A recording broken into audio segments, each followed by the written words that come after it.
Unit matrices. Topic is Cayley Hamilton theorem. तो question में क्या बोला है? Using Cayley Hamilton theorem find A to the power 8। हमें कैली हैमिल्टन थ्योरम की मदद से ए टू द पावर 8 का आंसर निकालना है। If A equal to 1 to 2 - 1 और हमें ए मैट्रिक्स गिवन है, तो सबसे पहले आपको कैरेक्टरिस्टिक इक्वेशन लिखना पड़ता है ऑर्डर 2 का। अब ऑर्डर 2 का कैरेक्टरिस्टिक इक्वेशन क्यों लिखा? क्योंकि हमारा जो ए मैट्रिक्स है इसका ऑर्डर है 2/2। ऑर्डर आपको पता है कैसे निकालते हैं। सबसे पहले देखना कितने रो दिए हैं। तो रो होते हैं हॉरिजॉन्टल, कॉलम होते हैं वर्टिकल। तो हॉरिजॉन्टली देखना कितने रो है, फर्स्ट रो सेकंड रो, इसीलिए 2 लिखा। फिर क्रॉस कॉलम कितने हैं, फर्स्ट कॉलम सेकंड कॉलम, इसीलिए 2। तो इसका ऑर्डर क्या हुआ, 2/2। और अगर ए मैट्रिक्स का ऑर्डर 2/2 है तो ऑर्डर 2 का कैरेक्टरिस्टिक इक्वेशन लिखना। और अगर गिवन मैट्रिक्स ए का ऑर्डर 3/3 है तो ऑर्डर 3 का कैरेक्टरिस्टिक इक्वेशन लिखना। तो ऑर्डर 2 का कैरेक्टरिस्टिक इक्वेशन क्या है? Lambda square minus S1 lambda plus determinant of A equal to 0। इसको इक्वेशन 1 देना। वेयर S1 क्या होता है? Sum of all principal diagonal elements of a given matrix A. हमारा ए मैट्रिक्स ये रहा, गिवन मैट्रिक्स ए। अब इसके प्रिंसिपल डायगोनल एलिमेंट कौन से? ये वाले।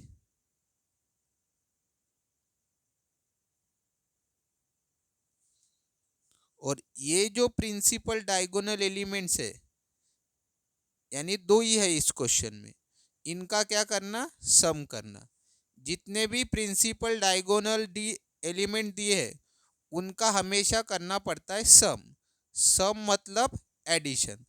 1 + -1, 1 + -1, माइनस था इसलिए ब्रैकेट लिखा।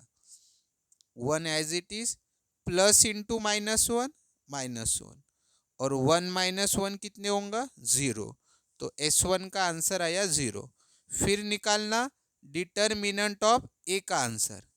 तो determinant of A equal to determinant यानी वर्टिकल लाइंस 2, और उसके बीच में लिखना ए मैट्रिक्स 1 to 2 - 1 जो क्वेश्चन में गिवन है।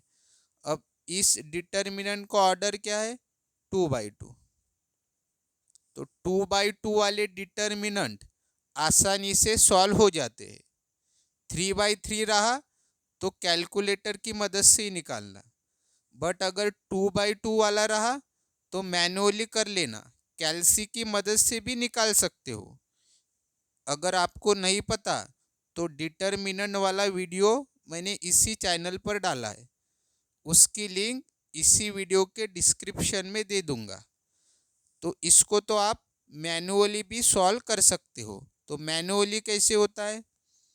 इन दोनों का मल्टीप्लिकेशन, फिर साइन देना माइनस, इन दोनों का मल्टीप्लिकेशन, 1 × -1 ब्रैकेट में लिखा, फिर साइन देना -2 × 2, और इनको जब सॉल्व करोगे कैलसी में तो आंसर आएगा -5।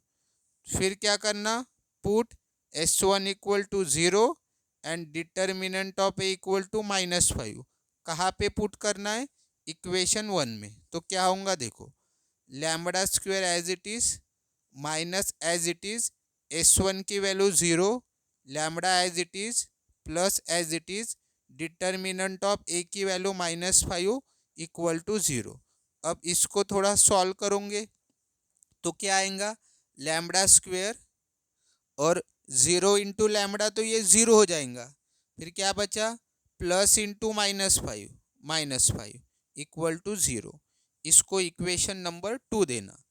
यहाँ तक करने के बाद हर क्वेश्चन में आपको यहाँ तक करना ही है, चाहे क्वेश्चन में कुछ भी पूछे। कभी वेरीफाई पूछेंगे, कभी ए इनवर्स निकालने को बोलेंगे, कुछ भी पूछा आपको यहाँ तक तो करना ही है। फिर इसके बाद देखना क्वेश्चन में क्या पूछा है। तो हमें तो सिर्फ ए टू दी पावर 8 निकालना है। तो find A to the power 8 किसकी मदद से? कैली हैमिल्टन थ्योरम की मदद से।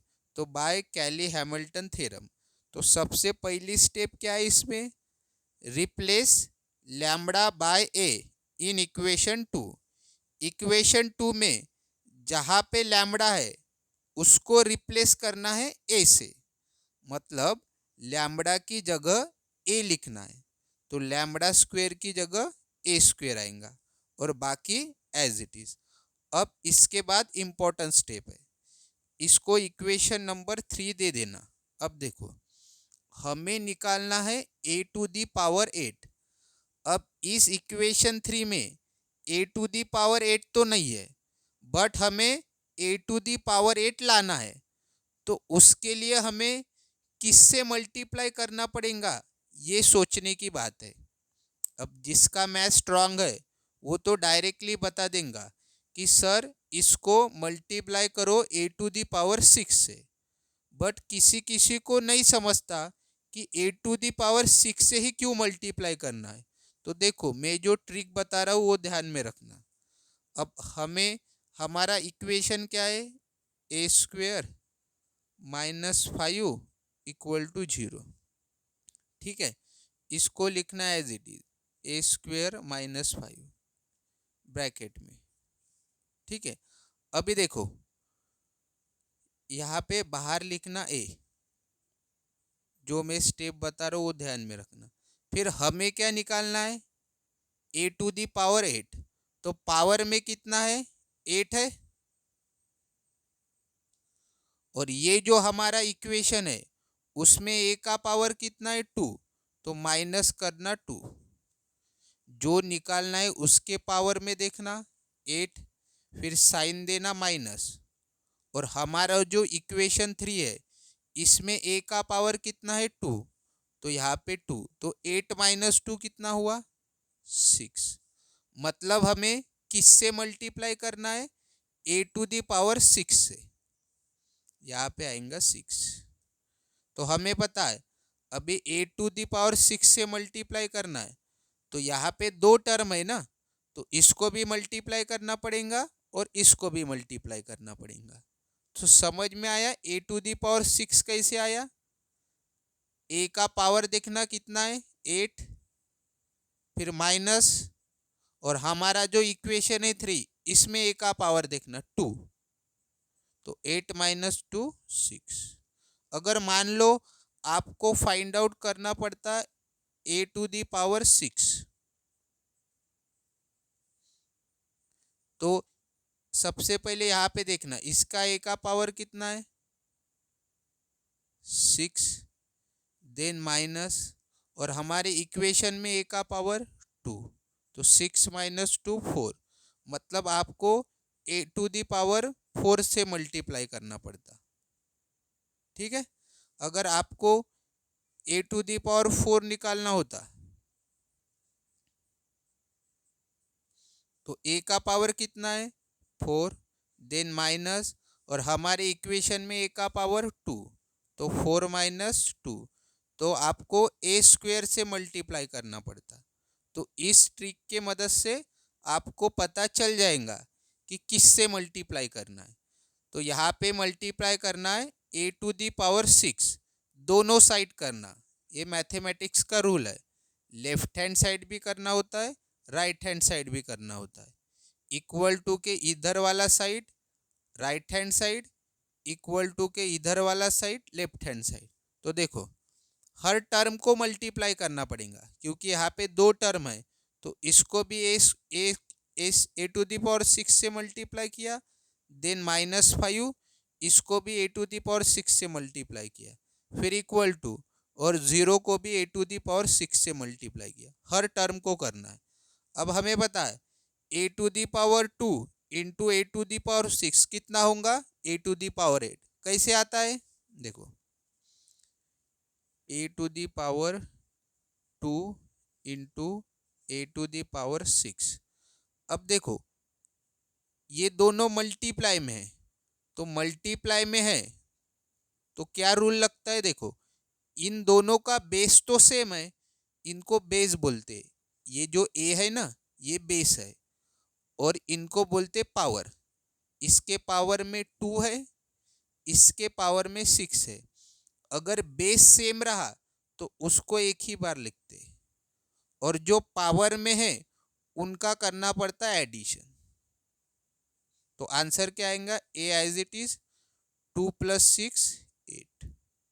तो इसीलिए इसका आंसर आया a⁸8। ये मैथमेटिक्स का रूल है, बेस सेम रहा तो एक ही बार लिखना और पावर की करना एडिशन। अगर ऐसा रहता